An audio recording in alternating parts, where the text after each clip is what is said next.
नमस्कार दोस्तों, आज हम लोग सेकेंड सेमेस्टर मैथ में अध्याय 7 गुणनखंड संकल्पना, इसमें हम लोग गुणनखंड करना सीखेंगे और गुणनखंड के प्रकार देखेंगे कि किस प्रकार के हमारे गुणनखंड के प्रश्न बनते हैं और उन प्रकारों को हम किन नियमों के माध्यम से या कौन कौन से नियम हैं उनके माध्यम से हल। ठीक, तो इस गुणनखंड संकल्पना में सबसे पहले हम लोग गुणनखंड क्या है इसकी चर्चा करते हैं और इसे समझने का प्रयास करते हैं कि गुणनखंड है क्या। आपका गुणनखंड का गुणनखंड हो सकता है, कोई बीजीय संख्या हो सकती है जिसमें चर अचर दोनों मिले हों। उन संख्याओं का पहले विभाजन करते हैं अर्थात उन्हें तोड़ते हैं। तो ध्यान दीजिए, इसमें हम लोग पहले सीख लेते हैं या जान लेते हैं कि गुणनखंड क्या है। गुणनखंड यदि कोई व्यंजक दो अथवा अधिक व्यंजकों का गुणनफल हो या है तो उनमें से प्रत्येक व्यंजक मूल व्यंजक का गुणनखंड कहते हैं। सर्वप्रथम हम लोग, अब गुणनखंड तो कई प्रकार से किया जा सकता है, लेकिन नियमबद्ध तरीके से एक एक करके देखेंगे कि गुणनखंड के जो प्रकार हैं शुरू में हम कैसे सीखें कि गुणनखंड हमारे हो जाए। संख्याओं का अलग गुणनखंड, संख्या का जैसे आप लोग जानते ही हैं, मान लीजिए आपके पास 24 है, 24 है, इसका गुणनखंड करना हो तो हम क्या करेंगे, इनको 24 को पहले डिवाइड करेंगे। अब देखें यहाँ डिवाइड कर लीजिए, 2 से कटेगा, 2 1 2, 2 दूनी 4, फिर 2 6 12, फिर 2 से कटेगा, 2 3 6। तो हम इसे लिख सकते हैं 2 गुणते 2 गुणते 2 गुणते 3, आपस में गुणा करो, 2 दूनी 4, दूनी 8 3 24। ठीक, ये संख्याओं का है, लेकिन यहाँ पर हम गुणनखंड संकल्पना में केवल संख्याओं का गुणनखंड नहीं पढ़ना है, हमको बीजीय संख्याओं का गुणनखंड पढ़ना है। तो बीजीय संख्याओं के गुणनखंड में सबसे नंबर 1 में आपका सारो गुणनखंड यानी कॉमन फैक्टर के माध्यम से हम लोग गुणनखंड करना सीखेंगे। ये देखिए कि कॉमन फैक्टर है क्या। जब तक आप कॉमन फैक्टर को नहीं समझ पाएंगे या सारो गुणनखंड क्या है ये चीज नहीं जानेंगे, इस नियम से गुणनखंड नहीं कर सकते। ठीक, तो सारो गुणनखंड या कॉमन फैक्टर देखें। कॉमन फैक्टर क्या है, जो बहुपद दिया गया हो उस बहुपद में जितने पद सम्मिलित हुए हों उन सभी पदों में कुछ न कुछ संख्या, अक्षर या व्यंजक सम्मिलित होंगे। गुणनखंड या कॉमन फैक्टर हम देखते हैं, जैसे मान लीजिए हम एक बहुपद लेते हैं, उसमें पता चल जाएगा आपको कि कॉमन पद है या नहीं है। मान लो छोटा सा एक प्रश्न है, आपके पास है AB plus AC plus AD का गुणनखंड कीजिए, खंड कीजिए। ठीक है, यह प्रश्न है, बहुत छोटा सा प्रश्न है, हमको इनका या इस बहुपद का गुणनखंड करना है। तो हम लोग ये देख रहे हैं कि यह जो बहुपद बना हुआ है 3 पदों से मिलकर के बना हुआ है और तीनों पदों में A सम्मिलित है।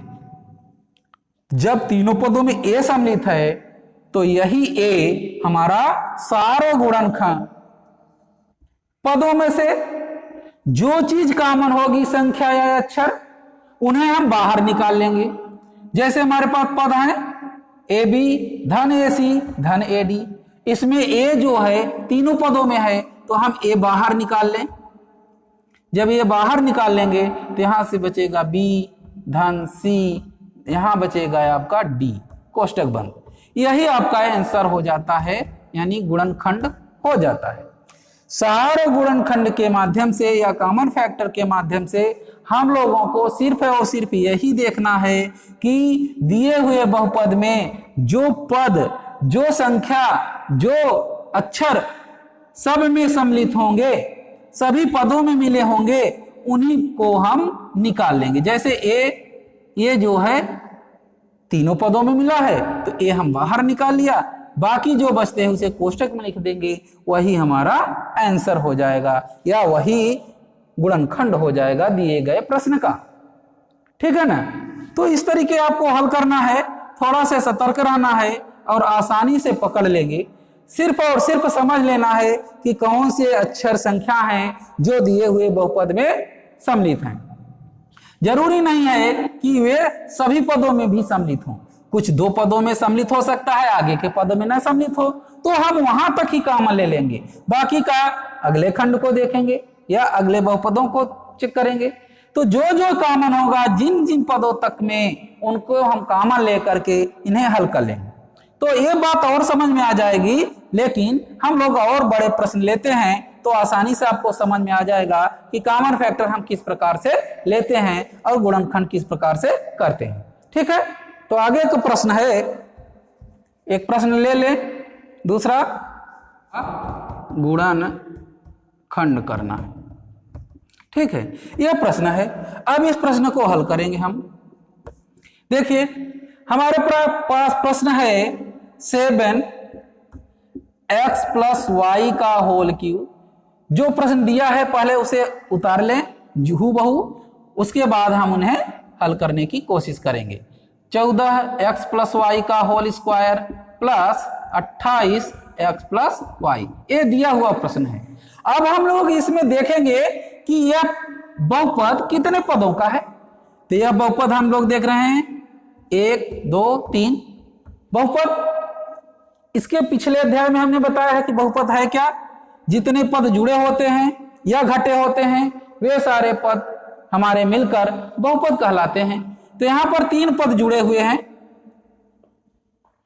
ये तीनों पद मिलकर के एक व्यंजक बना रहे हैं या बहुपद बना रहे हैं। तो हम इनमें देखेंगे कि कौन सा पद, कौन सा अक्षर संख्या जो सभी पदों में मिल रही हो, हम उनको छांट के अलग कर लेंगे।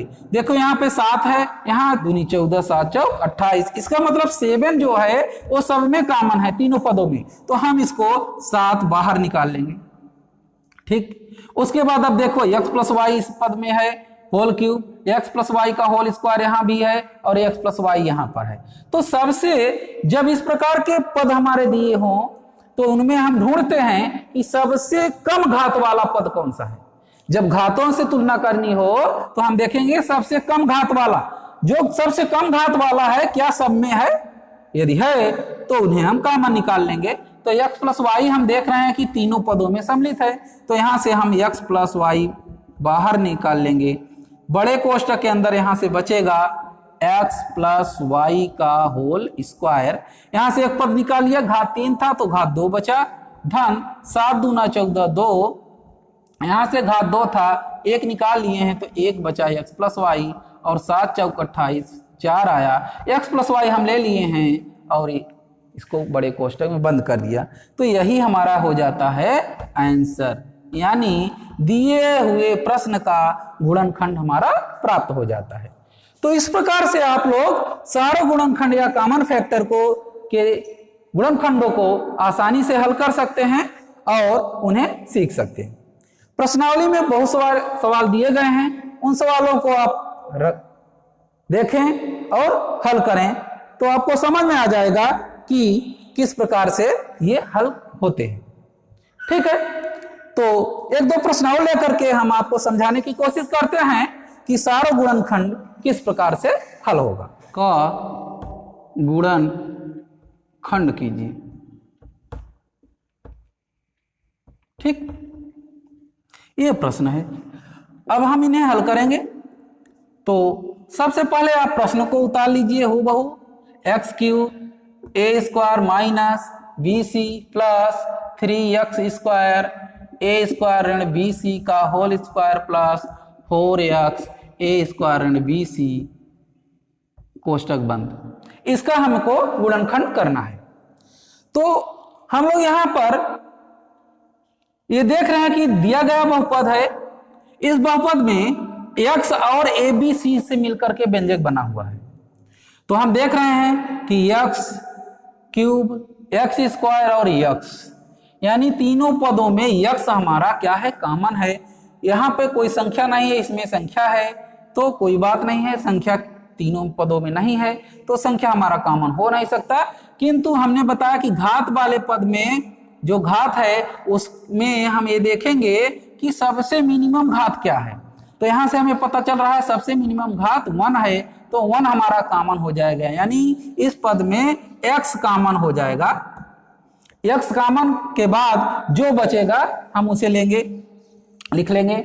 उसके बाद देखें a square and b c इस वाले पद में भी है, a square and b c दूसरे में भी है, a square and b c तीसरे वाले पद में भी है।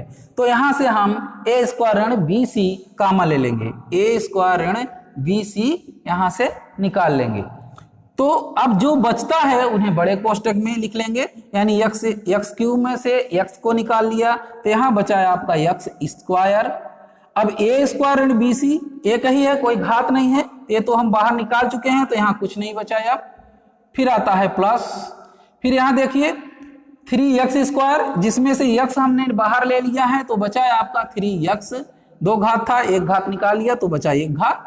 फिर a square and b c के में 2 घात है, 2 घात में 1 निकाल लिया तो आपका बचा है a square and b c. फिर प्लस यहां से देखिए x बाहर आप ले लिए हो तो बचा है 4, a square and b c हम बाहर ले चुके हैं तो बचेगा सिर्फ और सिर्फ 4। ठीक, तो इस तरीके से हमने ये देखा कि दिया हुआ जो व्यंजक है उसमें से x और a square and b c तीनों पदों में सम्मिलित हैं। तो इन तीनों पदों में से x, a square and b c को बाहर निकाल लिया, बाकी जो बचा है उसे बड़े कोष्टक में लिख दिया, यही हमारा हो जाता है गुणनखंड और ये आपका आंसर है। ये सारों गुणनखंड के माध्यम से या कॉमन फैक्टर के माध्यम से गुणनखंड है। ठीक है, तो कॉमन फैक्टर के माध्यम से गुणनखंड करना बहुत ही आसान है। हम इनको इनकी सहायता से लेकर के यानी कॉमन को निकाल करके बाहर करके हल कर लेंगे, जो बचे हुए मान हैं उन्हें बड़े कोष्टक में रख देंगे और वो पूरा का पूरा पद मान हमारा आंसर हो जाता है। ठीक है ना, तो इस प्रकार आप हल करें, कॉमन फैक्टर या सारा गुणनखंड को आसानी से समझ पाएंगे। दिए हुए प्रश्नावली में आपके बहुत सारे सवाल हैं, उन सवालों को हल करेंगे। समस्या आती है तो फिर उन्हें कमेंट बॉक्स से सॉल्व करें। ठीक, अब दूसरा नियम है पदों का उपयुक्त समूह में रखकर गुणनखंड ज्ञात करना। तो ये तब समझ में आएगा जब हम प्रश्न हल करेंगे, प्रश्न लेंगे और आसानी से समझाने की कोशिश करेंगे। तो जो व्यंजक दिए होते हैं, जो बहुपद हमारा दिया हुआ है वह बहुपद अपने क्रम में नहीं है, जो क्रम में नहीं है उसको हम क्रम में पहले करते हैं। तो दिए हुए बहुपद को पहले हम क्रम में सजाते हैं और फिर क्रम में सजाने के बाद उसका गुणनखंड करते हैं। क्यों? क्योंकि ये क्रम में नहीं रह करके, जब क्रम में नहीं रहते हैं तो हम उनको कॉमन नहीं ले पाते हैं, उन पदों में से कॉमन नहीं ले पाते हैं, इसलिए हम इन पूरे पदों को एक क्रम में सजाते हैं और एक क्रम में सजाने के बाद फिर उन्हें हल करते हैं। चलो हम इस नियम से प्रश्न को हल करेंगे तो आसानी से हमें समझ में आ जाएगा कि पदों का उपयुक्त समूह में किस प्रकार से रखा जाता है और उसका गुणनखंड कैसे करते हैं। ठीक है, तो हम प्रश्न लेते हैं। आसान गुणनखंड करो, ये प्रश्न है, हम इन्हें हल करेंगे। ध्यान दीजिए, कुछ प्रश्न ऐसे होते हैं जो क्रम में होते हैं तो उन्हें हमें छेड़ने की जरूरत नहीं है, उसको उसी क्रम में लेकर के आसानी से हल कर लेंगे। देखेंगे कौन से नियम लगता है, कॉमन फैक्टर या फिर और कोई नियम। तो ये आपका प्रश्न है, पहले उतार लीजिए। ax plus bx plus ay plus by। ठीक, ये प्रश्न है। अब आप यहां पर देख रहे हैं कि x वाले पद को एक साथ ले लो और y वाले पद को एक साथ, तभी आपका ये जोड़ा बनेगा, पद में निकल पाएंगे कॉमन। ठीक, यहां से देख रहे हैं हम x और x दोनों इस दो पद में मिला है, तो x हम यहां से कॉमन ले लेंगे तो मिलेगा हमें a प्लस b, फिर आपका प्लस है तो प्लस लिख देंगे। इस दोनों दूसरा और ये पहला है, दूसरे वाले पद में देखें ay धन by, यहां से y मिल रहा है तो y हम कॉमन ले लेंगे और हमें बचेगा a प्लस b। अब हम इनको एक साथ दोनों देखेंगे, ये बहुपद हमारा बना है, एक पद a है, दूसरा पद a है। अब इसमें हम देख रहे हैं कि x के साथ a प्लस b और y के साथ a प्लस b है, तो यानी कि पहले में भी a प्लस b है और दूसरे पद में भी a प्लस b है, तो हम यहाँ से a प्लस b को कॉमन ले लेंगे और बचेगा यहाँ से पहले पद वाले से x, दूसरे पद वाले में y। तो इस तरीके से आपको मिल जाता है a plus b x plus y, यही आपका हो गया आंसर। तो कुछ ऐसे प्रश्न होते हैं जो कि एकदम क्रम में होते हैं, उन्हें क्रम बनाने की जरूरत नहीं होती है, उन्हें हम देखकर आसानी से समझ जाएंगे कि ये क्रम में है या नहीं है। यदि नहीं है तो उन्हें क्रम में बनाएंगे, क्रम में है तो उन्हें सीधे हल कर लेंगे। ठीक है, तो ये दूसरा भी नियम हमारा केवल और केवल उपयुक्त समूह बना करके हल करना है और कॉमन फैक्टर के ही माध्यम से हल करेंगे। चलिए और प्रश्न लेते हैं और आपको समझ में आ जाएगा अच्छे से। ठीक, एक दूसरा प्रश्न के गुणन खंड ज्ञात करो। ठीक, ये हमारे प्रश्न हैं, अब हम इन्हें हल करेंगे। देखिए, अभी हमने आपको बताया कि सबसे पहले हम प्रश्न उतार लेंगे। आपका प्रश्न है ax plus bx minus ay minus by, और समझेंगे कि क्या ये क्रम में है, समूह में है या नहीं। यदि नहीं है तो बना लेंगे। तो देखने से हमें पता चल रहा है कि यह दिया हुआ बहुपद एक क्रम में है, तो इसे हमें बनाने की जरूरत नहीं है, हम लोग सीधे सीधे कॉमन ले लेंगे। यहाँ ax धन bx में x हमारा कॉमन है, यानी x दोनों में है तो x कॉमन हो जाएगा, a प्लस b बचा। यहाँ देखिए ये minus y minus ay minus by, तो ये माइनस माइनस दो लेंगे, यहाँ से y दोनों में है तो y कॉमन लेंगे, अर्थात माइनस y दोनों में है तो माइनस y कॉमन ले लिया और बचा a। अब ध्यान दीजिए, जब माइनस कॉमन ले लेंगे तो अंदर का चिन्ह बदल जाएगा, a प्लस b बचाता है आपका। ठीक, तो अब देखो यहाँ से a प्लस b और दूसरे फैक्टर में भी पद में भी a प्लस b है, a प्लस बी दोनों पदों में मिल रहा है तो हम a प्लस बी को कॉमन ले लेंगे। बचता है पहले पद से x ऋण दूसरे पद से y, यही हमारा क्या है, आंसर है। ठीक है, तो ये आसानी से हम लोग हल कर सकते हैं कि जो बहुपद दिए हैं उनके पदों को समूह में रख करके। यदि समूह में हैं तो कोई बात नहीं है, नहीं है तो उन्हें हम बनाएंगे। और प्रश्न देखते हैं और आप अच्छे से समझ पाएंगे। ठीक है, चलिए, का गुणन खंड कीजिए। ठीक, यह प्रश्न है। अब इस प्रश्न को हम लोग हल करेंगे। हल करने से पहले हम लोग इसे उतारेंगे, ax minus by plus bx minus cy plus cx minus ay, यह प्रश्न है। अब हम इन्हें देखेंगे पहले कि क्या ये क्रम से हैं कि नहीं हैं। ठीक है, यदि क्रम से हैं तो इनको हल कर लेंगे, नहीं क्रम से हैं तो इन्हें पहले हम क्रम से बनाएंगे। देखिए ax ऋण by, bx cy, cx ay। अब हमको देखने से पता चल जा रहा है कि यह क्रम से नहीं है, तो इन्हें हम क्रम में बनाएंगे। तो सबसे पहले हम इसको क्रम में बनाएंगे, तो ax ए ले लिया धन bx ले लेंगे, वाला प्लस cx लिख लिया। तो हम ax धन bx धन cx इनको एक साथ लिख लेंगे। फिर y वाले पद को लिख लीजिए माइनस ए वाई, ए पहले आता है इसलिए माइनस ए वाई, ए वाला पहले लिख लीजिए, फिर माइनस ए, फिर माइनस बी वाई, फिर माइनस सी वाई। ठीक है, तो हमने माइनस ए वाई, माइनस बी वाई और माइनस सी वाई को एक साथ लिख दिया। यह हमारा क्रम में हो गया। अब हम इसे आसानी से यहां से इस पूरे बहुपद को देखिए और इस पद को देखिए।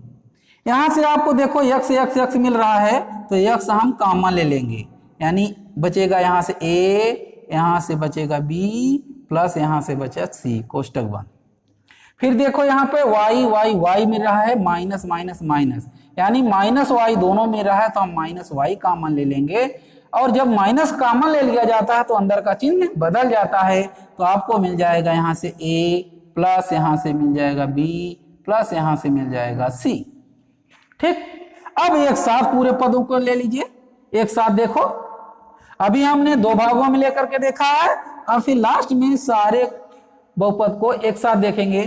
तो सभी को एक साथ पदों को मिलाकर देखा तो हम देख रहे हैं a plus B plus C, A plus B plus C दोनों पदों में है। इन दोनों पदों से a plus B plus C हम कॉमन ले लेंगे। यहां से हम क्या कॉमन ले लेंगे, a प्लस बी प्लस सी, तो हमें मिल जाएगा जो बचा, यहां से x बचा और ऋण y बचा। यही आपका क्या हो गया, आंसर हो गया। ठीक है, तो ये प्रश्न था हमको पदों को उपयुक्त समूह में रखकर। तो दिए हुए प्रश्न को पहले आप देखो और अनुमान लगाओ कि यह उपयुक्त समूह में है या नहीं। यदि उपयुक्त समूह में है तो ठीक है, नहीं है तो उनको पहले उपयुक्त समूह में बनाओ, अपने दिमाग पर जोर दो, देखो कि हम इनको किस क्रम में रख दें कि एक समूह बाहर निकालें, दूसरा समूह हमें बचे, और जो समूह निकाल रहे हैं बच रहा है वही दूसरी जगह भी बचे। जैसे हमने x निकाला तो a प्लस बी प्लस सी बचा, तो दूसरा समूह से भी हम अगर कुछ पद निकालें तो a प्लस बी प्लस सी बचना चाहिए। तो यहाँ से हम देखा कि माइनस अगर y निकाल लेते हैं तो a प्लस बी प्लस सी बच जाता है।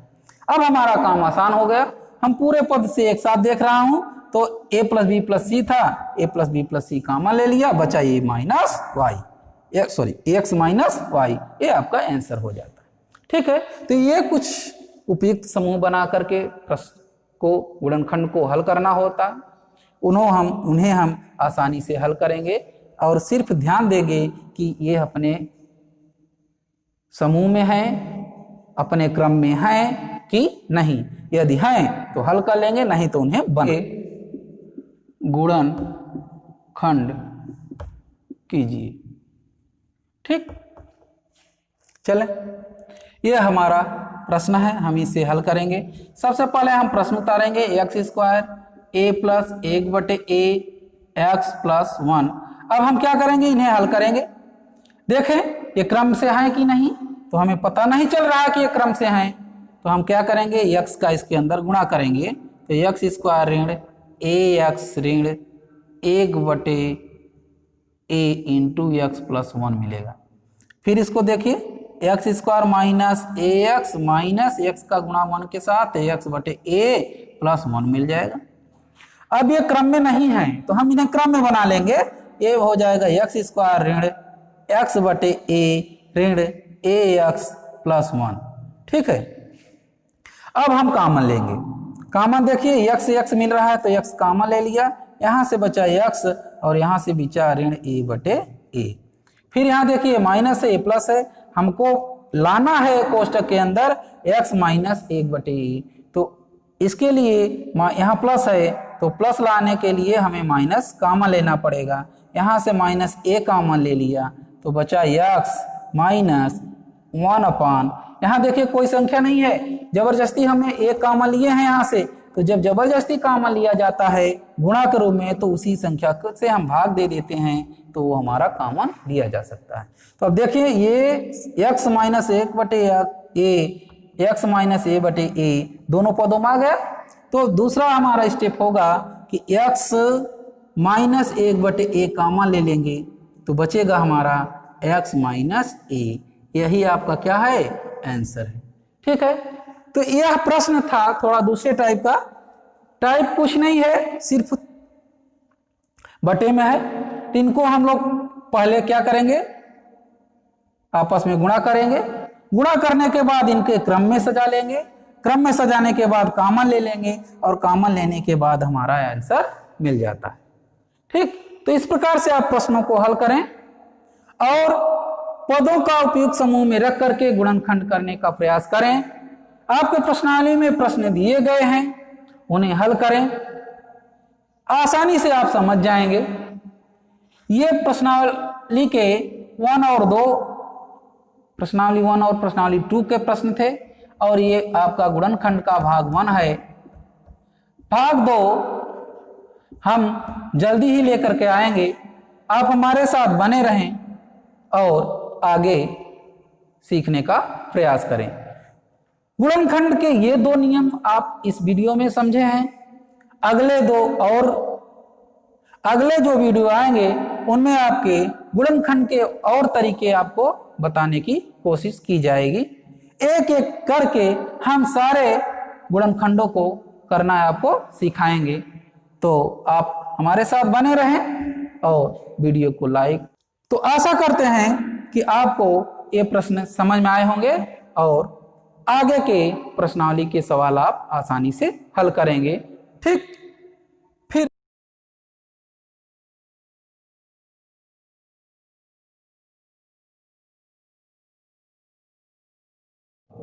Thank you.